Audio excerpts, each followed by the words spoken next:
हमारे नए गली न्यूज़ इंडिया चैनल को सब्सक्राइब करें और बेल आइकन दबाना ना भूलें।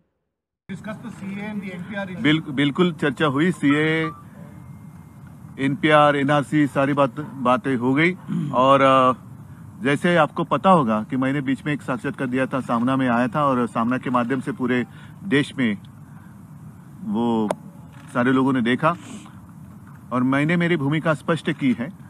सीए क्या है, एनपीआर क्या है, एनआरसी क्या है, मैंने बात समझ ली है और मैंने मेरी भूमिका स्पष्ट की है।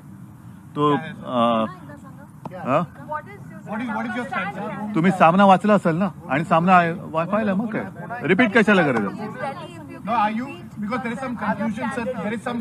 सुनिए, एक बात ऐसी है कि सीए को लेकर किसी को डरने की आवश्यकता नहीं है। सीए उस वक्त भी मैंने कहा था कि ये किसी को देश से निकालने के लिए कानून नहीं होने जा रहा है।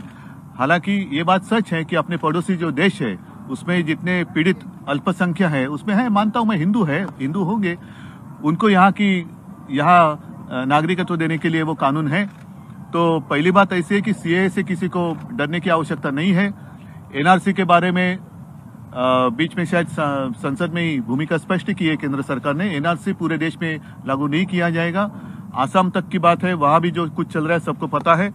रही बात एनपीआर की, वो और सेंसस तो हर 10 साल में होता है, वो होने की आवश्यकता है। और मैंने मेरे राज्य के सारे तमाम जितने नागरिक हैं उनको आश्वस्त किया है, किसी के भी अधिकार मैं किसी को भी छीनने नहीं दूंगा। तो बात स्पष्ट है, सीए आ गया तो किसी को डरने की बात नहीं है। और एक सेकंड, ओके नहीं, जो जानकारी है उसके अनुसार मैं बात कर रहा हूँ। ये ऐसी कोई मेरी राजनीतिक भूमिका मैं बात नहीं कर रहा हूँ, जो सच्चाई है उसके ऊपर मैं बात कर रहा हूँ।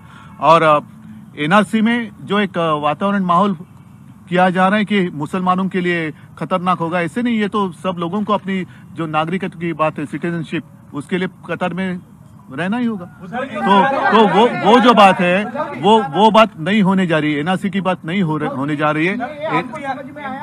कांग्रेस को समझाया है क्योंकि कांग्रेस सीए को लेकर अलग लाइन लेती है, एनपीआर को लागू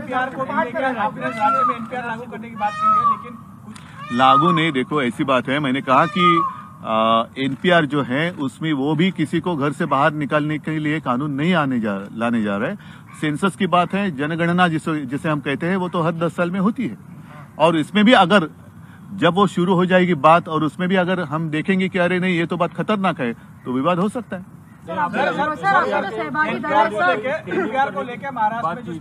एनपीआरच्या प्रश्नावरती ह्या विषयावरती ती माहिती तर आज नाही तर उद्या सगळ्यांकडे येणार आहे, आली पण असेल तर ते सगळेजण घेऊन बसू शकतात, बघू शकतात। आणि त्याच्यामध्ये जर काही आक्षेपार्ह असेल तर त्याच्यावरती आपण बोलू शकतो। मग तेव्हा आपण बोलू शकतो की बाबा हे नाही, एक मान्य नहीं, हे बोलू शकतो। दूसरी बात ऐसी है कि जैसे आप सभी लोगों को पता है, बीच में मैंने एक पत्र लिखा था जीएसटी के बारे में, तो वो भी विषय मैंने चर्चा में था। और जीएसटी का पैसा आ तो रहा है लेकिन जिस तेजी से आना चाहिए वो नहीं आ रहा है। तो ऐसे कुछ मुद्दे थे। प्रधानमंत्री फसल बीमा योजना, महाराष्ट्र में तो स्थिति यह है कि 10 जिलों में कोई कंपनी नहीं आ रही है, तो किसान हमारे बहुत ही संकट में है। तो ये सारी बातें जो मुद्दे हैं, हो गई बात।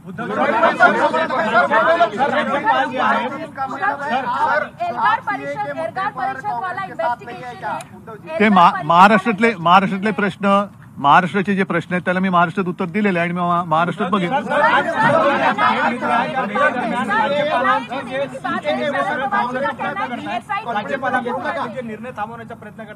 नाही, असं नाहीये। हो, त्याच्यावरती पण एक मिनिट चर्चा झालेली आहे, त्याच्यावरती पण चर्चा झाली आणि लगेच जे काही चित्र निर्माण केले जाते की राज्यपाल आणि सरकारमध्ये वादाची ठिणगी, अशी ठिणगी वगैरे काही पडलेली नाहीये। काही मुद्दे जे आहेत की बाबा अधिवेशन जवळ आल्यानंतर काही गोष्टी करू शकतात, काही करू शकत नाही, ते विषय आहेत। आप पूछ लीजिए। पूछना चाहता हूँ कि आपने कहा सीए से किसी की नागरिकता नहीं जाएगी, तो क्या ये जो आंदोलन चल रहा है उसका खत्म करने के लिए आप कह सकते हैं लोग? जिन लोगों ने वो भड़काया है उन लोगों ने वो समझने की आवश्यकता है। तो पहले जिसे हम विरोध कर रहे हैं, क्यों विरोध कर रहे हैं, जिसका हम समर्थन करने जा रहे हैं या समर्थन कर रहे होंगे, तो क्यों हम समर्थन कर रहे हैं, पहले जो भी वो नेता होता है उसको समझने की आवश्यकता है। कांग्रेस विरोध कर रही है, कांग्रेस आपके साथ है राज्य में, ठीक आहे ना. काँग्रेस प्रयास करेंगे. प्रयास नाही, ज्या गोष्टी आहेत त्या समोर आहेत, स्पष्ट आहेत. आणि मला असं वाटतं एक गोष्ट पूर्णपणे समजल्यानंतर, जसं तुम्ही एनपीआरचं म्हणाला, येऊ रे एक मिनिट, तर त्याचे पूर्ण जे काही रकाने आहेत, त्यातली जी काही कलम आहेत, जब सामने आ जाएगी बात, पता चलेगा क्या है. काम कौन कर रहा है सर? भड़काने का काम कौन कर रहा है? आप दिल्ली में रहती हो, आपको पता है दिल्ली में आंदोलन चल रहा है. मैं थोड़ी हार चिदम्बरम, दिग्विजय सिंह वहां गए, कांग्रेस के कई अन्य लीडर वहां पर जाके भाषण देके आए, तो इसका मतलब ये है कि आपने जो कहा कुछ लोग भड़काने का काम कर रहे हैं, तो कांग्रेस के लोग ही वहां भड़का रहे हैं. मैं दिल्ली में नहीं रह रहा हूँ. ये तो टीवी पे आपने भी देखा. नहीं, टीवी मैं नहीं देखा, उस वक्त तो नहीं देखा था. There is a big question mark from the credibility of your secular Maharashtra Vikas Government, whether it can carry forward. Do you, as Chief Minister, do you believe that you will be able to succeed in carrying forward this government for 5 years, or because the way you are talking shows that there is already. बिल्कुल कुछ नहीं है. हमने मन बना लिया है और कॉमन मिनिमम प्रोग्राम जो है उस आधार पर हम आगे जा रहे हैं, तो किसी को कोई दिक्कत नहीं है.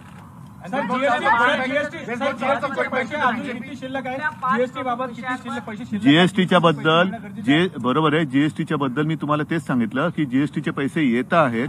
मध्ये मी पत्र लिहिलं होतं तेव्हा ते 14,000 कोटीच्या आसपास होते. त्याच्यानंतर पैसे आलेले आहेत, पण ते पैसे येण्याची गती थोडी हळू आहे, ती वाढवली गेली पाहिजे.